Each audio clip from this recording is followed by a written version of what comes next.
After a series of deadly natural and man-made disasters, civilization has been wiped out. Without electricity and resources, the world had to begin anew and survivors returned to the fields to scavenge. 500 years later, 6 men and women evolved their feudal society by owning and trading resources, earning their titles as barons. The former North American states are now a territory known as the Badlands, divided into 7 regions with a baron and a different resource for each of them. To protect their houses, the barons have recruited fighters called clippers, who fight with bladed weapons because firearms have been banned due to their lethality. A clipper called Sonny is riding his motorbike through a large field, only to stop when he notices a bunch of human bodies and a crashed truck on the side of the road.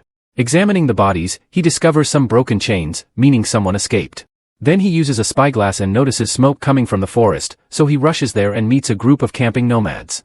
Sonny asks them about what he saw, pointing out that the cargo belonged to his baron. The nomads say they know nothing, but Sonny can see they have a fancy crate and calls them out. Then a man attacks Sonny, but he can't land a single hit and Sonny easily kills him. Furious, the others surround Sonny and attack him at the same time, but Sonny's martial arts skills are exceptional and he fights them all without breaking a sweat, killing them one by one until nobody is left. Afterward, Sonny finds gold coins with butterfly emblems on them. When he opens the crate, a teenager named MK jumps out and tries to escape. Sonny uses some bolas to capture him and knock him out. Moments later MK wakes up and sees Sonny burying all the bodies. After MK explains a baron known as the Widow paid those nomads to capture him, Sonny makes him help him finish the grave. Later the duo makes it to the fort, where Sonny shows MK the kids being trained to be clippers. Then they attend a conference by Baron Quinn, who reminds the trainees that religion is false and only he will feed them, not God. Quinn orders Sonny to remove his shirt, revealing numerous tattoos on his back which represent each kill Sonny has done for him. After the conference, Sonny tells Quinn and his son Ryder about what happened, but MK has no idea why the Widow wants him. Ryder wants to counterattack, but Quinn and Sonny refuse to start a war. Next MK is sent to the pit with the other boys, where Ajax bothers him and steals his necklace. MK immediately jumps on him and starts a fight, so Sonny comes over to break them apart. He takes the necklace from Ajax and is shocked to see the symbol of a metropolis, unaware that Ryder has noticed his reaction. Later Sonny returns to his cabin and reaches for a compass with the exact same symbol from MK's pendant. A flashback reveals he took the compass from a dead kid when he was young. At that moment Ryder shows up and takes the necklace away. In the evening, Sonny sneaks into another village to meet his lover Vale, who works as a doctor. After doing the naughty, Vale continues to teach Sonny how to read but also reveals a surprise: she's pregnant. However, Sonny tells her to get rid of it, because bringing a baby into the Badlands wouldn't be wise or safe. As Vale tries to change his mind with stories of safe places outside the Badlands, Sonny ignores her and leaves. Back at the fort, MK is suddenly attacked by Ajax, whose attack makes MK's mouth bleed. The sight of his own blood makes MK's eye go black and move fast, kicking Ajax into a mirror. As the mirror breaks, MK grabs a falling shard and throws it at Ajax's eye, which is seen by Sonny. Then MK passes out, so Sonny takes him to his cabin. When MK wakes up, he admits that the effect happens whenever he bleeds, but he doesn't know what it is. It's happened since he was a kid and that's the reason why he and his mother had to run away. They had been looking for a doctor to fix him but they were caught by the nomads and separated. Sonny shows him his compass and MK recognizes it as his home Azra, a city outside the Badlands that proves the legend right. MK wants his necklace back but Sonny says Ryder has it and sends MK back to the barracks. Afterward Sonny runs to tell Vale about Azra but changes his mind right outside her door. On his way back, he notices a car nearby and he's suddenly surrounded by a group of warriors who attack him at the same time. Once again Sonny proves he's the best and fights them all without any issues, moving all over the street and even climbing on top of the car to stay in control of the fight. One by one all the guys are killed until the only person left is the one in the car, who turns out to be the Widow. She asks Sonny about MK, and after he refuses to help her, she leaves. Back to MK, he sneaks into Ryder's room to take back his necklace, but Ryder catches him red-handed and takes it back as he aggressively pushes MK against the wall. At that moment Lydia walks in and is shocked to see the design on the necklace. Then MK is imprisoned with a sentence for execution. Sonny visits him to ask why he risked it, so MK explains it's the only memory of his mother and asks Sonny to give her his farewells if he ever finds her. Seeing the boy have a breakdown, Sonny feels bad for him and decides to release him. He helps him escape through an underground tunnel that leads him out of the fort, unaware of Lydia seeing everything. In the evening, Ryder gets dirty with Jade, his father's third wife-to-be. At a bar, the Widow approaches her former regent, who grabs his sword only to be quickly disarmed. She's here to discuss politics but at that moment, she notices an assassin hiding nearby. The guy throws a hand axe at her, but she dodges it and it kills her former regent instead. Then the Widow begins fighting all the assassins in the room, expertly killing them all in seconds with her daggers. When there are only bodies left in the bar, the Widow interrogates a survivor and learns they were sent by Ryder. The next day MK continues to run through a forest, where he finds a bunch of pillars with a butterfly logo on them. At that moment he hears a noise and hides to watch Tilda hunt with great skill. Suddenly she appears behind him and accuses him of spying, however she takes pity on him when he explains he lost his farmer family to nomads. Tilda shares some food with him and MK notices her shuriken are shaped like butterflies. At that moment they hear dogs barking, which are part of a search party led by Ryder and Sunny. Luckily Tilda takes MK away with her into the widow's territory, and the search party can't follow them there without making it look like an act of war. When they make it to the widow's fort, MK learns that Tilda is the widow's daughter. MK is sent to have a bath and the widow uses the chance to interrogate him, pointing out he's lying about being a farmer. She asks him about a boy with a necklace and shows him a picture of Azra, but MK pretends he knows nothing. Later 3 nomads come to see the widow but refuse to join her because they're afraid of Quinn, so the widow offers a deal: if Tilda can take down one of his men, they'll have to join her. The nomads agree, but if they win, they get to keep Tilda. A fight ensues between Tilda and one of the nomads, but it only takes her a few moves to easily kill him, which is seen by a hiding MK. Afterward the widow tells Tilda to fight MK and draw blood, hoping to prove he's the guy she's looking for. MK is told his training must begin and is left alone with Tilda, who immediately attacks and holds him at knife point. She asks about the forest and he desperately swears he had only been looking for his mother. Taking pity on him, Tilda uses her own blood to stain MK's cheek and tells him to pretend to be hurt. MK screams in fake pain and leaves while the widow watches from afar. Meanwhile Sunny escorts Quinn to see a doctor, who happens to be Vale's father. In private, the doctor informs Quinn that he has a brain tumor and he'll only live until winter solstice. Quinn asks him not to tell anyone, and on his way out, he orders Sunny to kill the doctor and his wife. Sunny refuses, saying those aren't enemies, so Quinn takes his sword and rushes inside to do it himself. Afterward Quinn orders Sunny to burn down the house and the bodies. In the evening, Sunny visits a grieving Vale and tells her Quinn killed her parents. He suspects Quinn is sick and is afraid of anyone knowing. Then Sunny promises to protect Vale and the baby, saying he'll take them out of the Badlands. In a small town, Ryder hires a naughty worker Angelica and notices she's got a block of his father's upper. He starts hurting her until she confesses she got it from the nomads, who have a turbine station full of it. Outside, a woman sees a sign left by Angelica. In the middle of the night, MK tells Tilda he needs to escape. They go into the office to look for a hidden passage that leads to the woods, but they hear the widow and the nomads coming. Tilda kisses MK to make it look like they were fooling around, and the widow announces that MK isn't welcome there anymore. While the nomads take MK away, the widow is informed that Ryder has taken the bait. On their way out, the nomad leader reveals a wanted sign and knocks MK out before putting him in his car. The next day, Ryder and Sunny scout out the turbine station, where a car drops a bunch of nomads.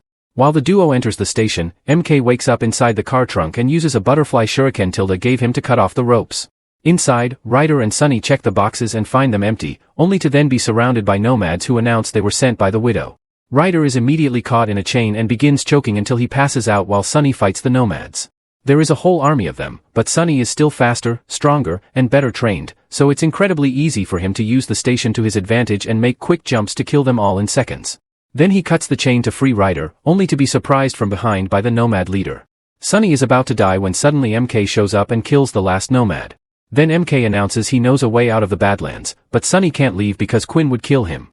Instead he decides to train MK so he can protect Vale and take her to Azra. After Ryder is taken to the doctor, Quinn sees MK and tries to choke him, but Sunny explains MK saved them and that he wants him as his apprentice. Quinn accepts after making MK swear loyalty to him. He also declares war on the widow. Sometime later, Quinn leads a group of clippers to invade the widow's territory. Sunny tells the students to stay put as lookout while he and the main army break into the fort and kill most of the soldiers, easily bringing them all down with quick strikes of their blades. MK ignores Sunny's orders and sneaks inside to steal a book with the logo of Azra. At that moment he hears noises and hides as he watches Tilda escape with the apprentices. MK calls her name, but she ignores him and leaves. Meanwhile Quinn finds the widow and starts fighting her as both warriors expertly use their blades in a deadly dance. Eventually Quinn manages to make the widow fall, but when he's about to kill her, he has a headache and collapses. The widow intends to kill him, however Sunny finds her and she escapes through the secret passage inside the house that Sunny can't open. After it's all over, MK shows Sunny the book, but Sunny is angry at the disobedience and hides it away. As punishment, Sunny makes MK stand on the edge of their training pit and pushes him to make him feel the fall. Then Sunny takes him to meet former Regent Waldo and asks him to fight him as a lesson. MK is skeptical because Waldo is in a wheelchair, but Waldo is fast and strong enough to just defeat him with his arms. When MK finally surrenders, Waldo reminds him to see beyond what's obvious. In the widow's territory, she and her pupils wander into an old home that they can use as shelter. The widow then orders Tilda to get Angelica before Sunny gets to her. In the meantime, Vale is brought to the fort to take care of Ryder. Lydia is skeptical of the bone drill, but Vale explains Ryder's brain is swollen and that if she doesn't do anything, he'll die overnight. The surgery is successfully performed and soon Ryder regains consciousness, so Quinn immediately asks him who set him up. Once Ryder explains, Sunny is sent to find Angelica. Moments later Sunny and MK arrive at the town and Sunny tells MK to wait outside while he flushes Angelica out. At that moment Tilda arrives and slaps MK before arguing over each other's loyalties. Inside, Sunny knocks out Angelica's client while she grabs her sword to attack, wounding Sunny in his chest. A fight ensues and Sunny quickly overpowers her, demanding to know where to find the widow. Angelica pushes him off and jumps through the window, so Sunny starts chasing her through the balconies until he blocks her way and restarts the fight. Unable to win, Angelica decides to self-delete. Seeing this, MK tells Tilda to run away. Afterward they go to Vale so she can stitch Sunny's wound and MK gets curious when he realizes Vale can read. Later, Quinn tells Sunny that his attack on the widow has ruffled the other barons and they want to parley. Quinn wants to form an alliance with Baron Jacobi and asks Sunny to arrange a meeting since he knows Cypher, Jacobi's regent. After Sunny leaves, MK sneaks into his room to retrieve the book. In the evening, Sunny meets with Cypher, who tells him that the other barons are preparing for war and he could prevent it by killing Quinn. Sunny is loyal and refuses, so Cypher says she'll try to get that meeting but makes no promises. Later, MK visits Vale and asks her to read the book, but she doesn't recognize the language. At that moment someone comes in, so MK rushes to hide. The visitor is Quinn, who asks Vale to save him like she saved Ryder. Vale gives him a concoction that could weaken him but also will slow down the growth of the tumor. Sometime later, Tilda is running in a forest covered in blood pretending to be a woman in trouble. She stops a car on the road and when the guys come out to help her, the widow and the other girls kill them. Tilda checks the back of the car and finds a bunch of gold while the widow picks a pickaxe from a dead guy. It's then revealed her army caught a clipper during the invasion, and now the widow uses the pickaxe to cut his head off. In the evening, Sunny watches MK train his forms on a combat dummy. Suddenly MK takes out a knife and considers activating his hidden power, but decides against it. In the morning, Sunny takes MK out to the middle of nowhere and cuts his arm, saying that they need to understand that power. MK's eyes immediately turn black and with just one hit, he knocks out Sunny before passing out. When they wake up, Sunny tells him that when it happens again, MK should focus on a safe or pure point inside him like a memory. In the fort, Quinn receives the head of the dead clipper with the word, parley, on his forehead. Inside there's a note from Jacobi accusing him of attacking his gold transport. Quinn asks Ryder to ride out and agree to the parley. However, when Ryder meets with Cypher, he makes a proposal of his own. Sometime later, Sunny goes to see Vale only to find her talking to MK about the book. He's upset to hear they've been working together to understand the text because it means MK doesn't actually know how to get out of the Badlands. After MK leaves, Vale tells Sunny about Quinn's tumor. In the meantime, Jade breaks up with Ryder because she must get ready for the wedding, so a furious Ryder calls her naive for thinking Quinn's second wife died naturally and says she's in danger. Jade goes to talk to a servant, who explains that before the second wife's death, she saw Lydia gathering poisonous flowers. The next day Sunny picks 6 apprentices to come to the parley and MK gets angry over not being chosen. When Quinn and his group arrive at the City of the Dead, Sunny detects someone nearby and grabs him, only to find MK. He scolds him and makes him keep guard while they go to the meeting.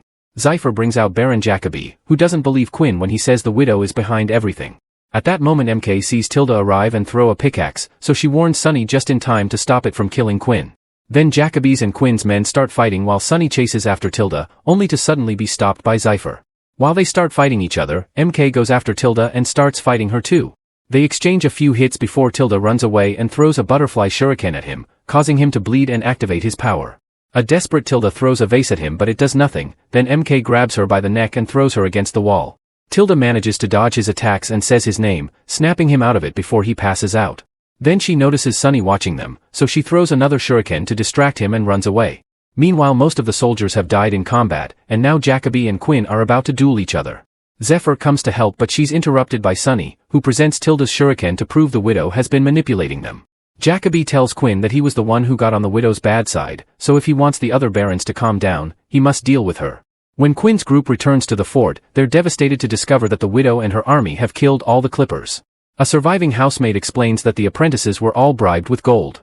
Quinn orders Sunny to bring him the widow for revenge. Meanwhile Cypher promises Ryder to take him to Jacobi but instead takes him to see the widow because Cypher has been working for her all along. The widow offers Ryder to help him get his father's position and Cypher to get Jacobi's if in return they get her MK. Tired of his father not believing in him, Ryder accepts the deal. Sometime later, Sunny rides to the docks and uses a gift from Waldo to get an audience with the River King.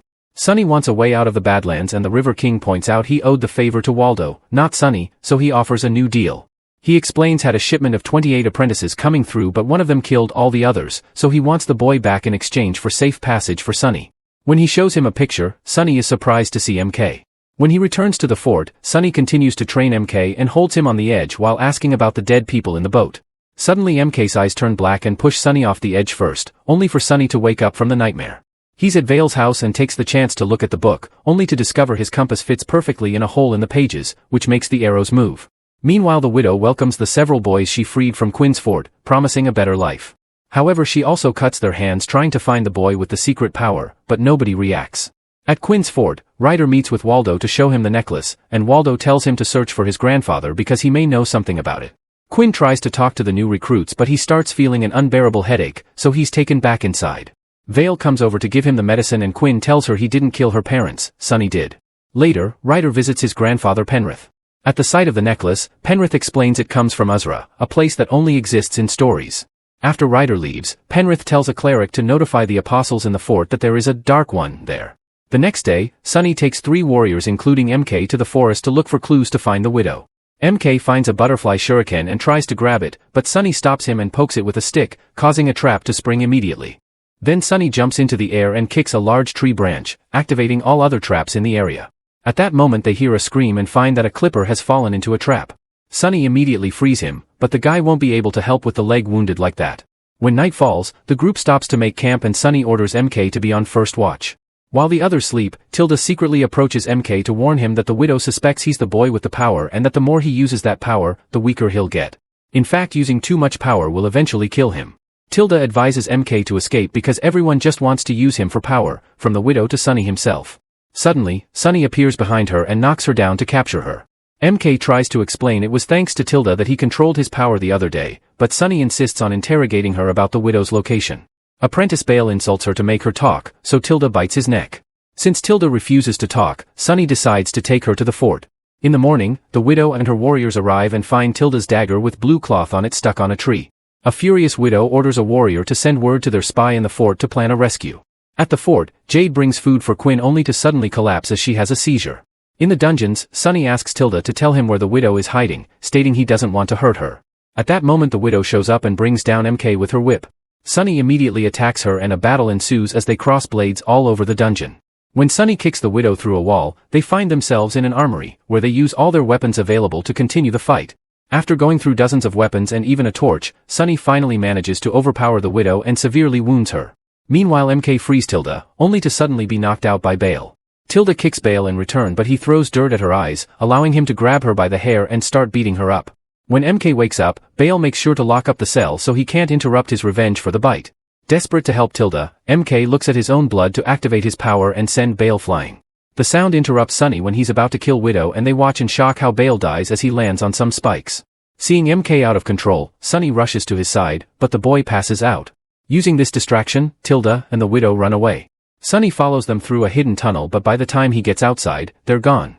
In the dungeons, it's revealed that Quinn has seen everything. The next day, Sunny goes to see the River King again and presents him Bale's head pretending it's MK's.